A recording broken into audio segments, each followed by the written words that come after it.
Welcome back. If you've ever been laughed at work, tell me in the comments what you learned. And if stories like this help you, please like and subscribe. After 10 years at the same company, I finally asked for a raise. I wasn't angry. I wasn't greedy. I came prepared. I had numbers, results, and proof of what I'd done. I asked for a small increase, just enough to match my work. My manager leaned back in his chair and laughed. Not a joke laugh. A real laugh. He said, "You should be happy you even have a job." Then he told me budgets were tight and people were easy to replace. I sat there quietly. I didn't argue. I didn't defend myself. I just listened. He kept talking. He said my work was fine, but not special. He said loyalty didn't mean higher pay. He said I should stop comparing myself to others. I nodded once and said, "I understand." That surprised him. The meeting ended fast after that. He looked pleased, like he'd won something. I walked back to my desk and stared at my screen. 10 years. Late nights. Missed vacations. All of it reduced to a laugh. That was the moment something changed. I didn't quit that day, but I stopped believing anything he said. The rest of that day felt strange. People walked past my desk like nothing had happened. Emails came in. Meetings stayed on the calendar. The company moved on, even though something inside me had cracked. I replayed my manager's laugh over and over. Not loud. Not angry. Just careless. Like my question didn't deserve respect. I started thinking back over the past 10 years. The times I stayed late when others left. The weekends I answered calls. The projects I saved at the last minute. I remembered how often my manager said, "I'll remember this." He never did. By the afternoon, I noticed something else. He had already told HR about our meeting. I knew because an HR partner walked by and gave me a look. Not kind. Not mean. Just cautious. That bothered me. If my raise request was so silly, why tell HR at all? I opened my laptop and checked my work records. Reviews. Emails. Old messages. I saw praise in writing. I saw proof of my impact. I saw promises that were never kept. That's when a thought hit me. Maybe the problem wasn't my work. Maybe the problem was that I'd stayed too long. I didn't apply anywhere yet. But for the first time in 10 years, I wondered what would happen if I did. The next morning, I did something I hadn't done in a decade. I opened my resume. It took longer than I expected. I had to remember things I'd stopped counting. Big wins. Hard problems. Quiet fixes no one else wanted to touch. As I typed, I felt embarrassed. Not of my work, but of how small I'd let myself feel. During lunch, I updated my profile online. I didn't tell anyone. I didn't post about it. I just clicked save. By the end of the day, my inbox pinged. One message. Then another. Recruiters. I stared at the screen, confused. I hadn't even finished updating everything. One message stood out. It was short. Direct. "Are you open to a conversation? Your background is rare." Rare. No one at my company had ever used that word for me. I didn't reply right away. I closed my laptop and went home. That night, my manager sent a team message praising himself for leading a project I had done most of the work on. Something inside me went cold. I looked at the recruiter's message again. Then I replied. "Sure," I typed. "I'm open to talking." And just like that, the door I never thought to touch began to open. The first interview was scheduled for early morning. I took it from my kitchen table before work. My hands shook a little, but once we started talking, something strange happened. I relaxed. They didn't rush me. They didn't interrupt. They asked real questions about my work. They listened. When I explained problems I'd solved, they leaned forward instead of looking bored. At the end, they told me the salary range. I almost laughed. Not because it was funny, but because it was so much higher than what I made now. I thanked them and said I'd think about it. When I logged off, I sat there in silence. For 10 years, I'd been told raises were impossible. Budgets were tight. Times were hard. Yet here was another company offering more without hesitation. At work that day, my manager called a quick meeting. He talked about cost control, about being grateful, about loyalty. I watched him carefully. For the first time, I saw it clearly. He didn't laugh because my request was unreasonable. He laughed because he never planned to pay me more. That afternoon, another recruiter emailed. Then another. I didn't tell anyone at work. I smiled. I nodded. I did my job. But inside, something had shifted. I wasn't trapped. I had options. And my manager had no idea what was coming next. The interviews kept coming. Some were short. Some were long. All of them asked the same question. Why have you stayed so long? At first, I didn't know how to answer. Loyalty felt like the wrong word now. Habit didn't sound right either. So I told the truth. I believed my work would be valued. Every interviewer nodded like they'd heard that story before. One company asked me to meet their team. Another asked me to do a skills review. Nothing felt rushed. Nothing felt insulting. Meanwhile, at work, the pressure increased. My manager added more tasks to my plate. He asked for favors. He reminded me of deadlines only I could meet. One afternoon, he leaned over my desk and said, "See? You're important here." I almost smiled. That night, I received an email marked offer draft. My heart raced as I opened it. The role was higher than mine. The pay was better. The benefits were clear. But there was more. Authority. Decision power. Respect. I wasn't just being hired to do work. I was being trusted. I didn't sign anything yet. I closed my laptop and took a deep breath. Because I knew once I crossed this line, there was no going back. And my manager still thought he'd won. The next week felt like I was living two lives. During the day, I stayed quiet at work. I answered emails. I finished tasks. I nodded in meetings. No one suspected anything. At night, I prepared. I reviewed interview notes. I practiced answers. I learned what my skills were worth outside that building. Every conversation made one thing clear.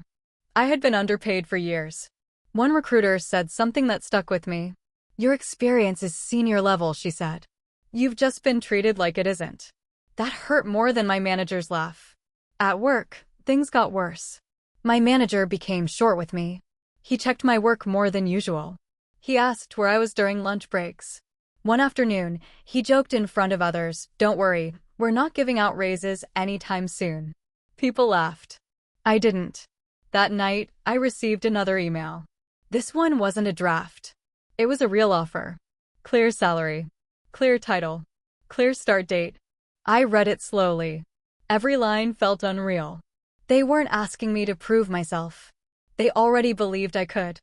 I closed my laptop and sat in silence. For 10 years, I'd waited for permission to feel valued. Now it was right in front of me.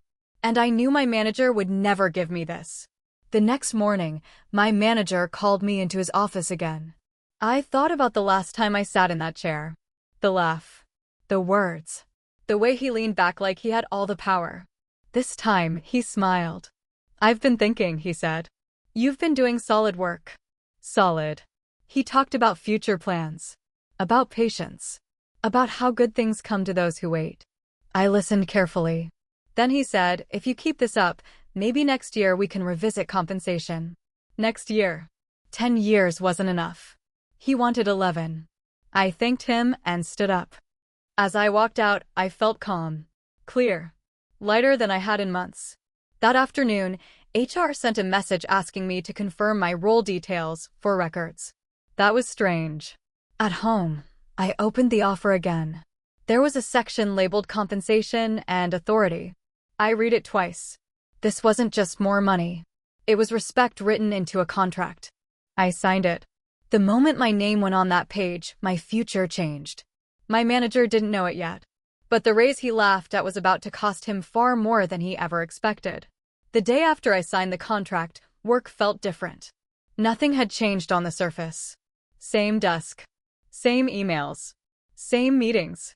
But I wasn't the same person sitting there anymore. My manager walked by my desk and said, "Big week ahead. I'll need you to stay late." I nodded. "Okay." He smiled, satisfied. In the afternoon, a problem came up on a project I usually handled alone. It was urgent. People started asking questions. My manager grew tense. He pulled me into a meeting room. "Can you fix this before end of day?" he asked. I could have. Easily. Instead, I said, I'll do my best. That surprised him. By 5 o'clock, the issue wasn't solved. Not because I didn't know how, but because I stopped rushing to save everyone. The project was delayed. Nothing broke. But the cracks showed. My manager stayed late for the first time in months. As I packed up to leave, he looked at me and said, "This isn't like you." I met his eyes. I know.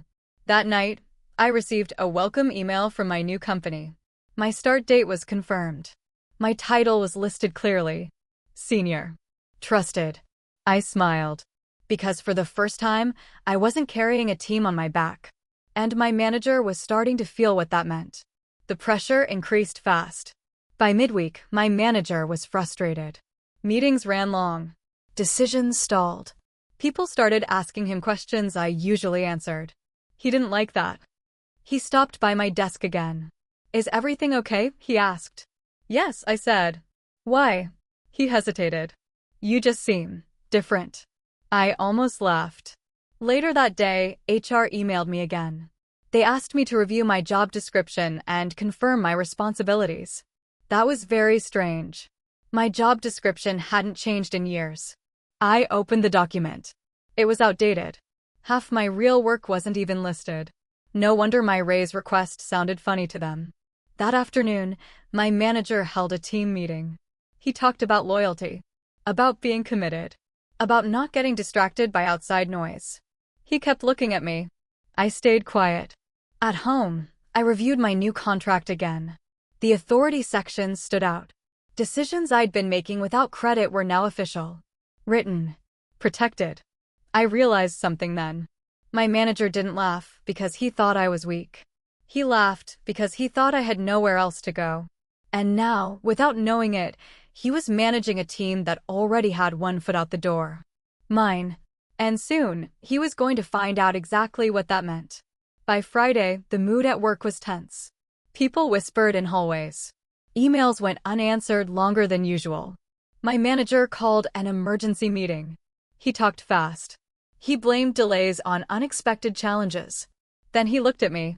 "Laura usually handles this," he said. "Let's give her time to catch up." Everyone turned toward me. I felt the room wait. I spoke carefully. "I'm working through my tasks," I said. "No more, no less." His smile slipped. After the meeting, he followed me to my desk.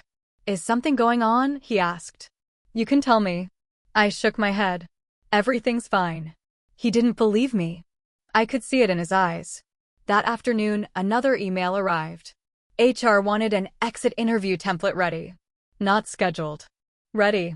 That made my chest tighten. They didn't know yet, but they were preparing for something. He stopped by my desk again. "Is everything okay?" he asked. "Yes," I said. "Why?" He hesitated. "You just seem different." I almost laughed. Later that day, HR emailed me again. They asked me to review my job description and confirm my responsibilities. That was very strange. My job description hadn't changed in years. I opened the document. It was outdated. Half my real work wasn't even listed. No wonder my raise request sounded funny to them. That afternoon, my manager held a team meeting. He talked about loyalty, about being committed, about not getting distracted by outside noise. He kept looking at me. I stayed quiet. At home, I reviewed my new contract again. The authority section stood out. Decisions I'd been making without credit were now official. Written. Protected. I realized something then. My manager didn't laugh because he thought I was weak. He laughed because he thought I had nowhere else to go. And now, without knowing it, he was managing a team that already had one foot out the door. Mine. And soon, he was going to find out exactly what that meant. By Friday, the mood at work was tense. People whispered in hallways. Emails went unanswered longer than usual. My manager called an emergency meeting. He talked fast. He blamed delays on unexpected challenges. Then he looked at me. "Laura usually handles this," he said. "Let's give her time to catch up." Everyone turned toward me. I felt the room wait. I spoke carefully. "I'm working through my tasks," I said. "No more, no less." His smile slipped. After the meeting, he followed me to my desk. "Is something going on?" he asked. "You can tell me." I shook my head. Everything's fine. He didn't believe me. I could see it in his eyes. That afternoon, another email arrived. HR wanted an exit interview template ready. Not scheduled. Ready. That made my chest tighten. They didn't know yet, but they were preparing for something. At home, I checked my calendar. My start date was 10 days away. I realized then my manager wasn't losing control slowly. He was losing it all at once. And he still thought I was the problem. I stayed quiet. I kept notes. I let the silence do the work. It was harder than fixing things, but it felt right. The following Monday, HR finally scheduled the meeting. The subject line said exit discussion. No one had told my manager yet. He stopped by my desk that morning. "You're early," he said. I always was. Around noon, HR asked me into a room. They were polite. Too polite. They asked why I was leaving. I said I'd found a better opportunity. They asked if money could change my mind. I said no. Then they asked where I was going. I told them I'd share after my notice period. That answer traveled fast. By the afternoon, my manager was tense. He called me into his office. "You blindsided me," he said. I thought we had time. I reminded him of the meeting. The laugh. The raise he refused. He waved it off. "Business is business," he said. I nodded. "So is mine." That's when he asked to see the offer. "Just out of curiosity," he said. I didn't show him. Not yet. I left his office calm. Certain. Because soon, he wouldn't just hear about my contract. He would have to read it. And when he did, his smile would disappear. Mine already had. I was finally ready.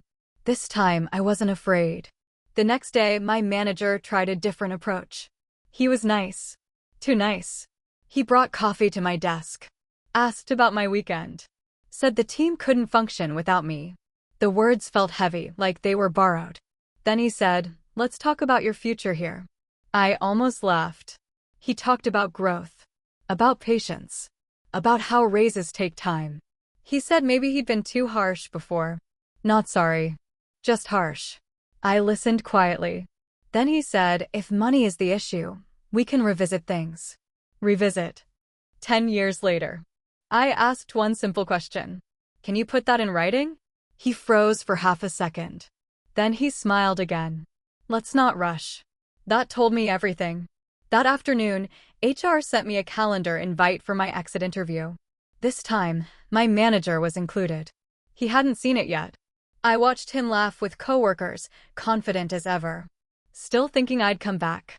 Still thinking I needed him. At home, I opened my new contract again. The salary. The title. The authority. Everything he refused to give me was written clearly on that page. I didn't feel angry. I felt ready. Because tomorrow, the pretending would stop. And my manager was about to learn that laughs don't age well when they're written down. The exit interview was scheduled for the morning. HR. My manager. A quiet room. I arrived early. My manager walked in smiling, like this was a formality. Like he still had control. HR started with polite questions. Why was I leaving? What could be improved? Did I feel supported? I answered honestly, but calmly. Then HR asked, "Would you be willing to share your new contract for records?" My manager's head snapped toward me. I paused. Just long enough. Then I said, "Sure." I slid the document across the table. My manager picked it up, still smiling. He stopped at the salary. The smile faded. He flipped the page. Read the title. The authority section. The start date. The room went silent. HR leaned forward, eyes wide. My manager swallowed. "This isn't real," he said softly. HR looked at him. "It is." I watched his face change as the truth settled in. This wasn't a threat. This wasn't a bluff. This was the contract he refused to match. And now it was sitting between us. HR closed the folder slowly. "We need to discuss this," she said. Not to me. To him.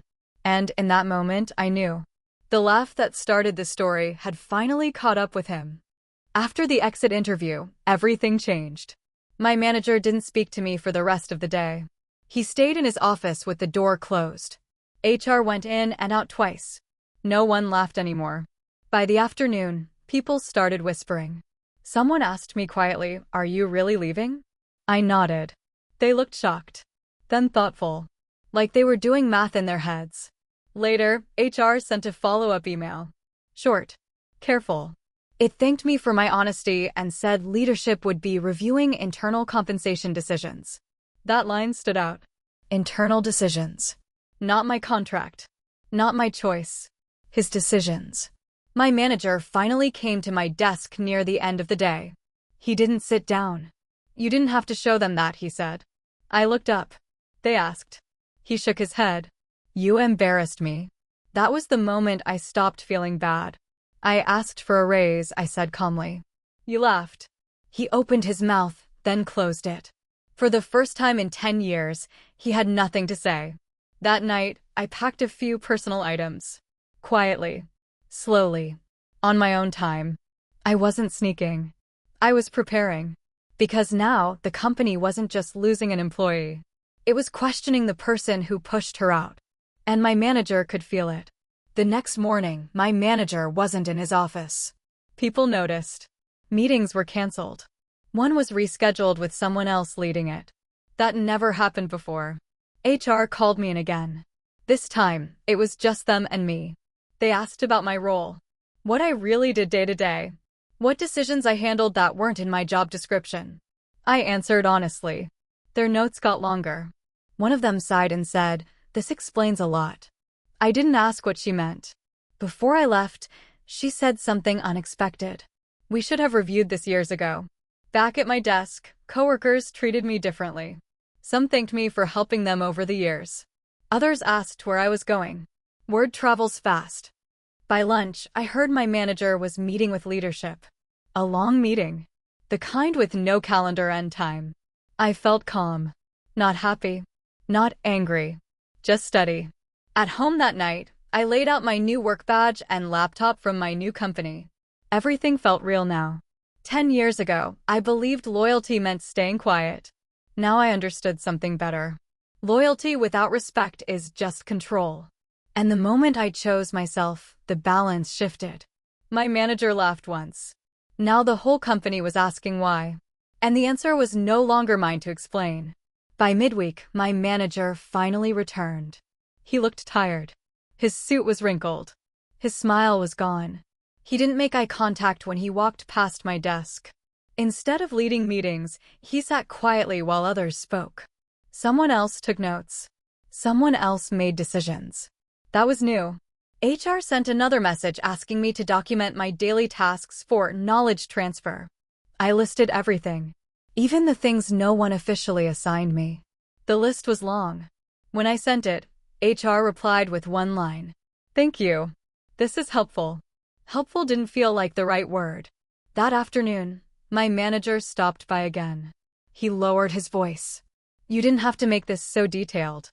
I met his eyes. "You asked for accuracy." He nodded slowly. "Things are complicated right now." I almost smiled. At home, I reviewed my new contract one last time. The salary. The title. The authority. Everything was clear.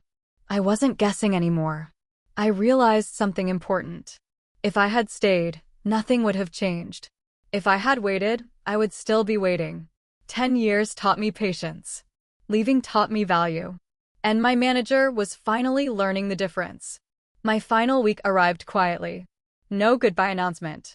No big meeting. Just a calendar slowly emptying. People stopped by my desk one by one. Some thanked me. Some apologized. A few asked how I did it. I told them the truth. I asked. I listened. Then I chose. HR scheduled one last meeting. Not an interview. A review. They told me leadership was restructuring responsibilities. That phrase came up again. Before I left, one HR partner said, "Your contract raised questions." I nodded. "Good questions," she added. My manager never spoke to me again. On my last day, I packed my desk for the final time. No security. No rush. Just closure. As I walked toward the exit, I passed the conference room where it all started. The laugh. The dismissal. The moment I shrank. I didn't feel small anymore. Outside, the air felt lighter. I checked my phone. A welcome message from my new team. My start time. My role. My place. 10 years ago, I thought loyalty would protect me. Now I knew better. Respect doesn't come from time served. It comes from knowing when to walk away. And the moment I did, everything else followed. My first day at the new job felt unreal. The office was brighter. People smiled when I walked in. Someone had my name on the door. Not a sticky note. A real sign. My new manager shook my hand and said, "We're glad you're here. We've been waiting." No laughter. No tests. No reminders to be grateful. During onboarding, they walked me through my role. It matched the contract exactly. The authority. The decisions. The trust. Nothing hidden. At lunch, my phone buzzed. A message from a former coworker. "Things are weird here." I didn't reply. Later that afternoon, another message came in. This one surprised me. It was from HR at my old company. They thanked me again for my detailed documentation. Then they asked if I'd be open to a short follow-up call. I stared at the screen. I didn't work there anymore. I showed the message to my new manager. She read it once and said, "That's up to you." I thought about the laugh, the raise request, the silence. Then I replied, "I'm available tomorrow for 15 minutes.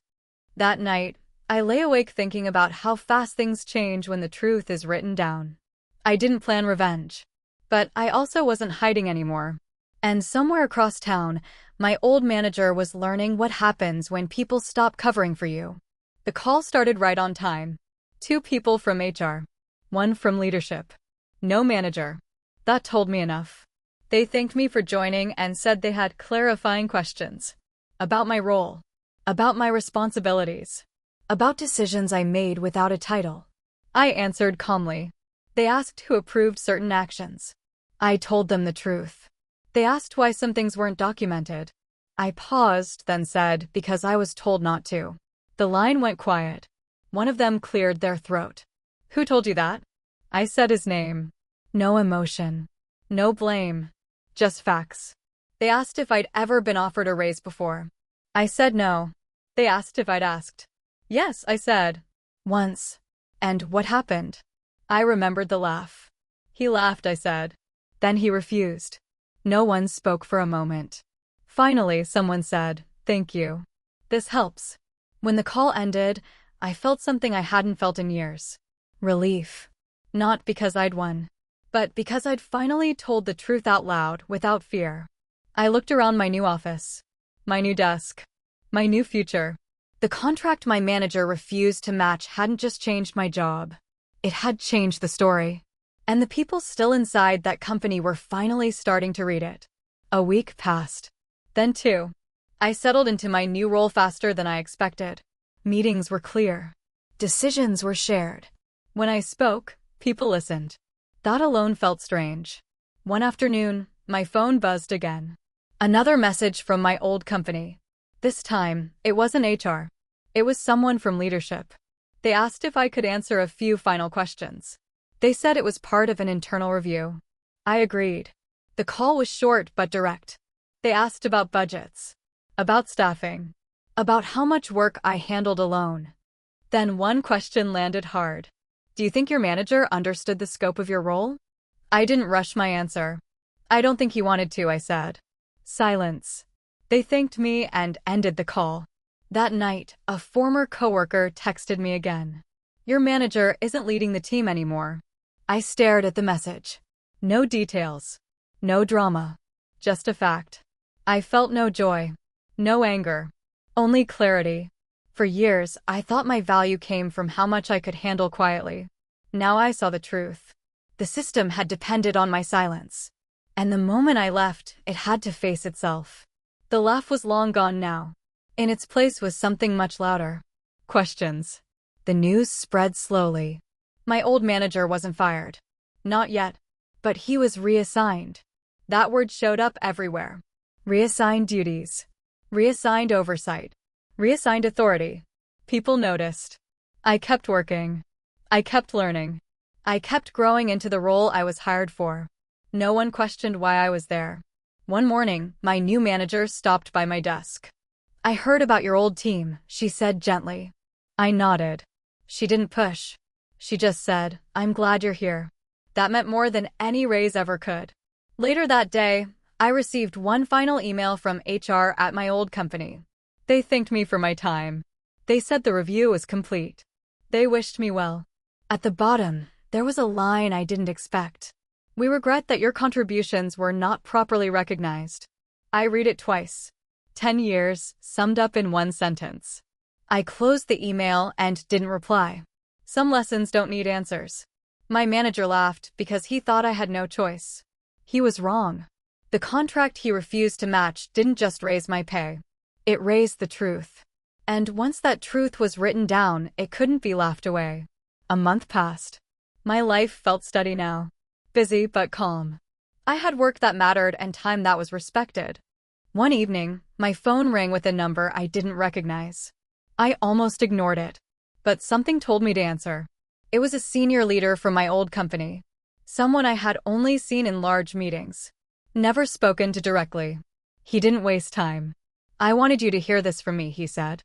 "The review is no longer internal." That made my chest tighten.